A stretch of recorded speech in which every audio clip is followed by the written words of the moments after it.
The only thing that I can say that has been positive or has come back recently positive, and I think speaking with Dr. Figueroa, is the confirmation that one of the samples that were sent confirm what they call H3N2, which is one of the typical flu viruses that are around.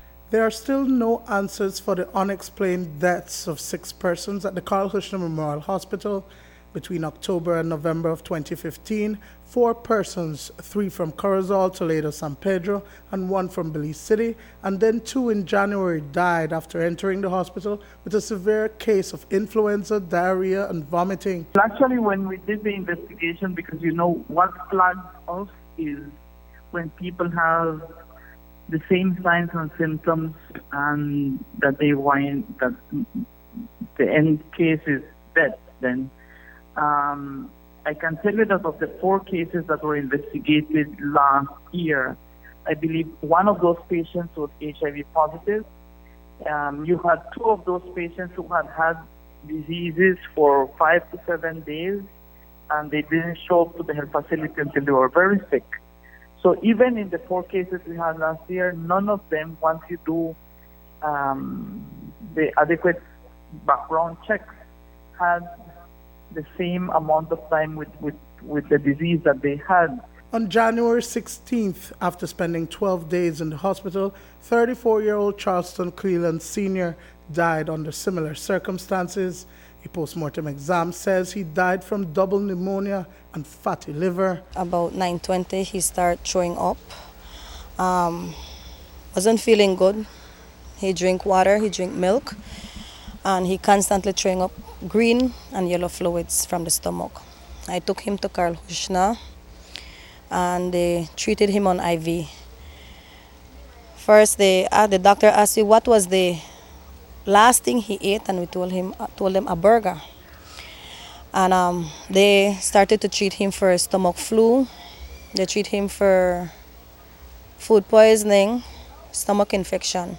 I took him back on Wednesday, and when I took him back on Wednesday, that was when they admitted him. When they admitted him, they decided that they will run some tests for malaria, dengue, and other flu symptoms. And they treated him, they run tests, they did x-rays. X-rays came back clean. Abdominal and chest was clean. Down the line, we did an ultrasound, and the ultrasound was saying that he had a swell liver and hepatitis A. We did another x-ray. The x-ray said that he have double pneumonia. No, pneumonia only. And at the end of the day, during the night, the doctor came to me and said that she found something acute, that the kidney had failed. They took him to the ICU. We went to do some tests at the medical for hepatitis A and B, HIV. Everything came back negative. And he was admitted in the medical ward upstairs at Carl Hushner, and he was being treated from there. They didn't know what was causing it. The Ministry of Health and the Carl Hushner Memorial Hospital have been investigating the questionable deaths of these persons. One sample sent to the Caribbean Public Health Agency, CARPHA, returned positive for H3N2, a subtype of virus that causes the flu. In humans and animals, the virus has mutated into many strains, but H3N2 is increasingly abundant in seasonal influenza and contributes to a minute number of deaths worldwide. As you have seen around the world, we are seeing stranger things than ever. And even though we have been part of the investigation with the Ministry of Health, we have not seen any epidemiological link to say. The report came out last week, I think it was last week, Wednesday. Has there been any other deaths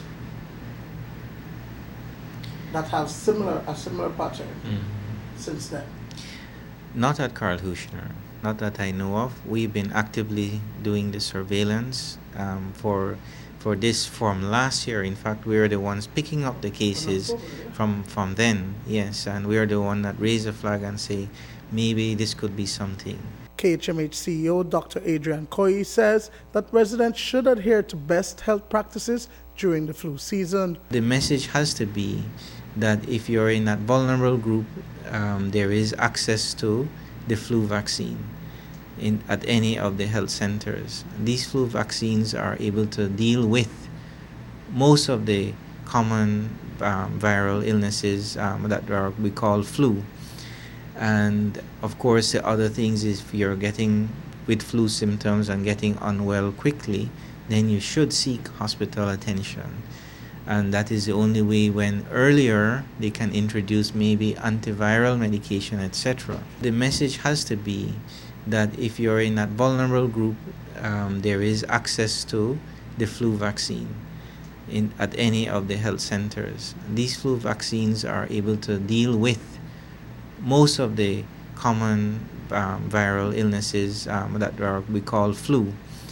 And of course, the other things is if you're getting with flu symptoms and getting unwell quickly, then you should seek hospital attention. And that is the only way when earlier they can introduce maybe antiviral medication, etc. So the only thing that I can say that has been positive or has come back recently positive, and I think speaking with Dr. Figueroa, is the confirmation that one of the samples that were sent confirmed what they call H3N2, which is one of the typical flu viruses that are around. And so again, it is not to say that this is an epidemic of something, whatever. It is a regular flu season. These viruses are there, so we have to do the things that help to protect us, the proper hand washing, the cough etiquette, and things like that. Dwayne Moody for News 5.